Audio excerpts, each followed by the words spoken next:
Mr. Marston, I've been hearing about your plans. Have you, Miss McFarland? Yes, from Lee Johnson.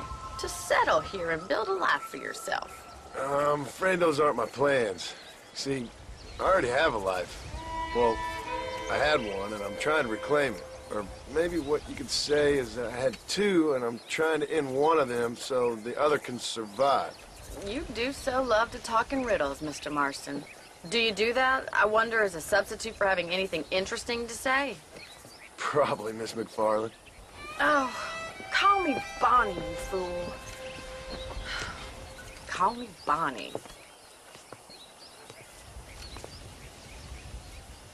Miss McFarland, I'm married.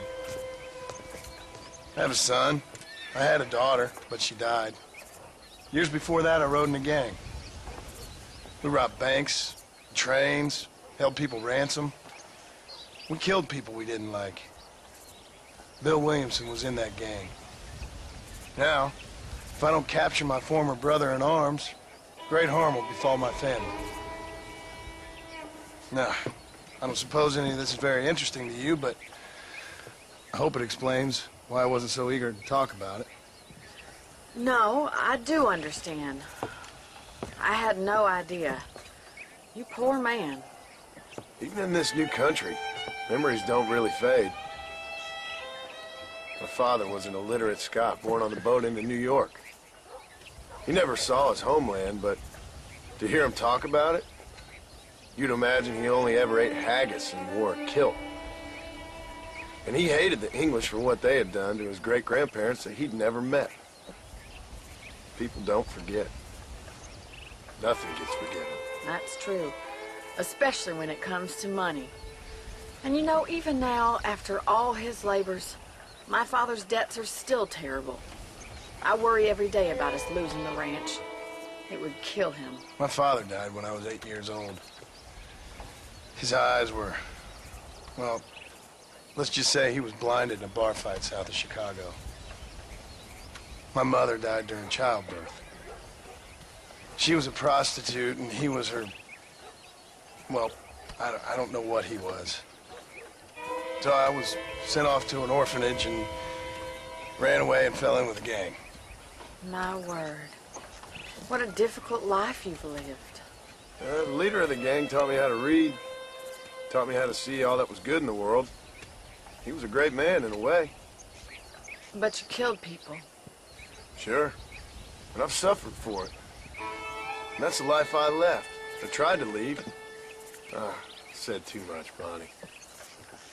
I'm an uneducated killer, sent here to do all I can do well. Kill a man in cold blood so that another man may do his part to cut crime in an area, and a rich man can be elected governor on the back of these promises. Civilization is a truly beautiful thing, Mr. Marston. Listen, can you help me? Well, I can try.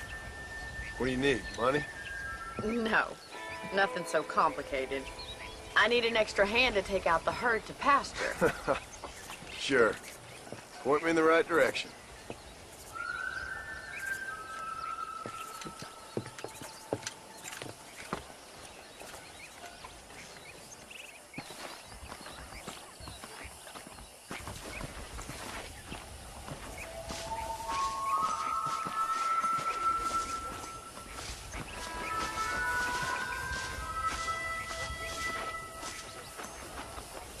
Mount up and move these cattle.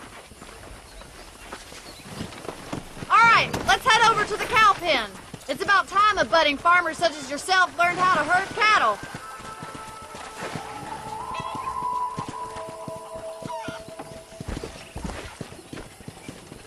Thank you for telling me all that back there. It must have been hard for you. I hope you understand now why I've been playing my cards somewhat close to my chest. I didn't know you had a wife and child. Then again, I don't think I ever asked. They're lucky to have a man like you. Good to see you, Miss McFarland. Easy now. Forward! You saw how she was talking. That's it. Keep on moving. Let's go.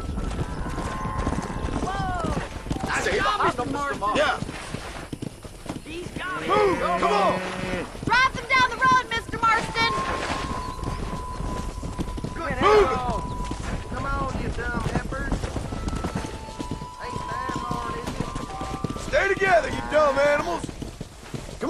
Easy up now. Get right at them! Drive them this way! Get going! Come on! Come on!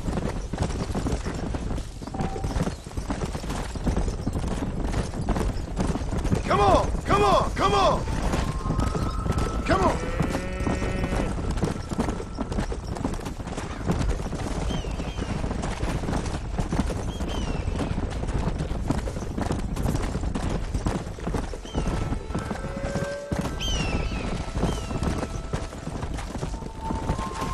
He's just showing off now.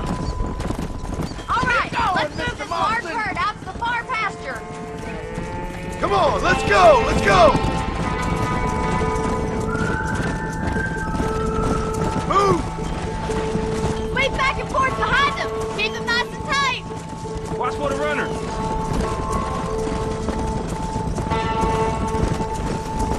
Whoa! Whoa!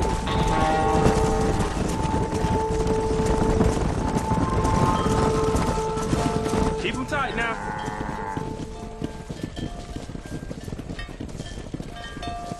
You're not bad with the herd. Ranching might be your true calling, Mr. Marston. Either that, or you were a cow in a past life. Thank you, Miss McFarland. I'll see you later. I have work to do back at the ranch.